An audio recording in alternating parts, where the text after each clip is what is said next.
بسم اللہ الرحمن الرحیم معزز سامعین السلام علیکم ورحمۃ اللہ وبرکاتہ۔ قرآن مجید فرقان حمید کے ترجمہ اور تفسیر کے ساتھ آپ کے سامنے حاضر ہیں۔ آج ہم سورۃ البقرہ اس کی آیہ کریمہ 21 وہاں سے شروع کریں گے۔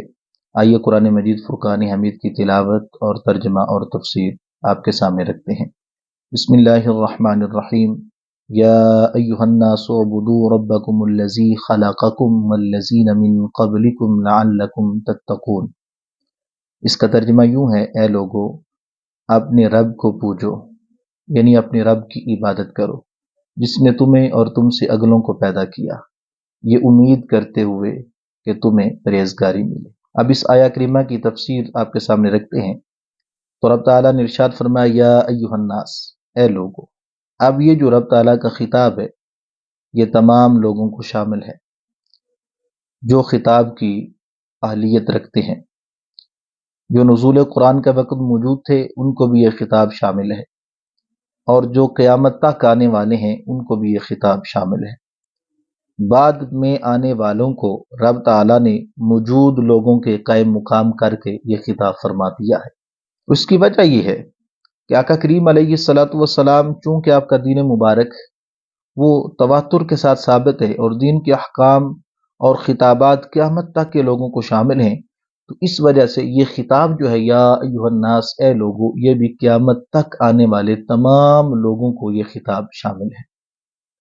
اب حضرت سیدنا عبداللہ بن عباس رضی اللہ تعالی عنہما آپ بیان فرماتے ہیں کہ جب یا ایھا الناس رب تعالیٰ ارشاد فرماتا ہے تو اس سے اہل مکہ کو خطاب ہوتا ہے، کیونکہ مکہ میں رہنے والے اکثر لوگ جو ہیں وہ غیر مسلم ہیں، اور جب یا ایھا الذین آمنوا رب تعالیٰ ارشاد فرماتا ہے تو اس سے اہل مدینہ کو خطاب ہوتا ہے، کیونکہ اہل مدینہ جو ان کی اکثریت وہ ایمان والے ہیں۔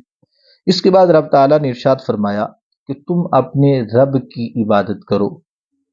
یہاں پر رب تعالیٰ نے لفظ رب کا ذکر فرمایا، کیونکہ تربیت اور عبادت یہ منعم کے شکر کا باعث ہوتی ہے، اگرچہ اللہ تعالیٰ اپنی ذات کے حوالہ سے بھی عبادت کا مستحق ہے، اور عبادت کا وجوب، اس کا جو خطاب ہے یہ مومنین اور کفار دونوں کو ہے۔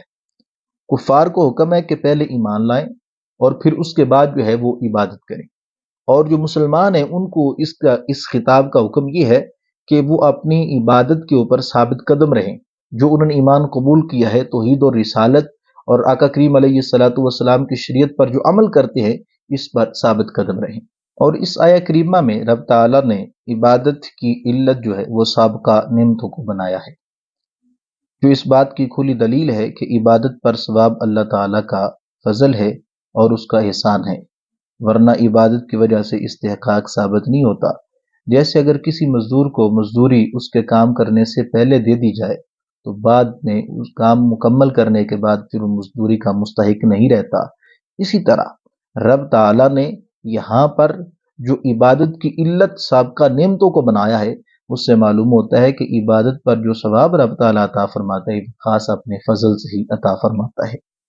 اس کے بعد رب تعالیٰ نے ارشاد فرمایا، الذی جعل لکم الارض فراشا والسماء بناء وانزل من السماء ماء فاخرج به من الثمرات رزقا لکم فلا تجعلوا للہ اندادا وانتم تعلمون۔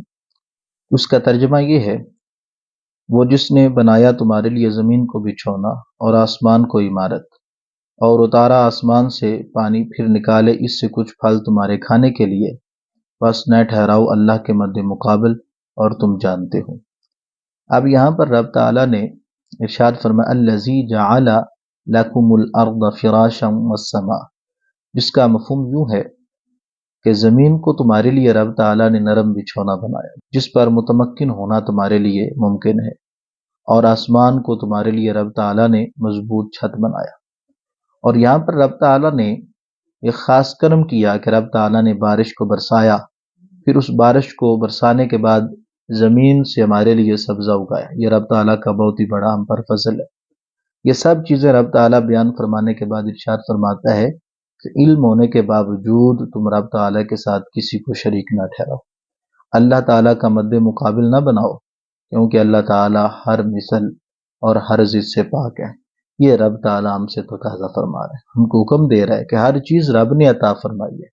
آسمان کو ہمارے لیے رب تعالیٰ نے مضبوط چھت عمارت بنایا ہے، زمین کو رب تعالیٰ نے ہمارے لیے بچھونا بنایا ہے، اور رب تعالیٰ نے آسمان سے پانی کو نازل فرما کے زمین کو زندہ کیا ہے، پھر اس سے رب تعالیٰ نے ہمیں کھانے کے لیے رزق عطا فرمایا ہے۔ یہ سب چیزیں جو رب تعالیٰ ہمیں عطا فرما رہا ہے، ہمارا جو خالق اور مالک ہے وہ ہم سے اس بات کا تقاضا کر رہا ہے کہ علم ہونے کے باوجود میرے ساتھ کسی کو شریک نہ ٹھہراؤ۔ اللہ تعالیٰ کی بارگاہ میں دعا ہے کہ رب تعالیٰ قرآن مجید فرقان حمید کی سمجھ عطا فرمائے، اور سمجھ کر اس پر عمل کی توفیق عطا فرمائے۔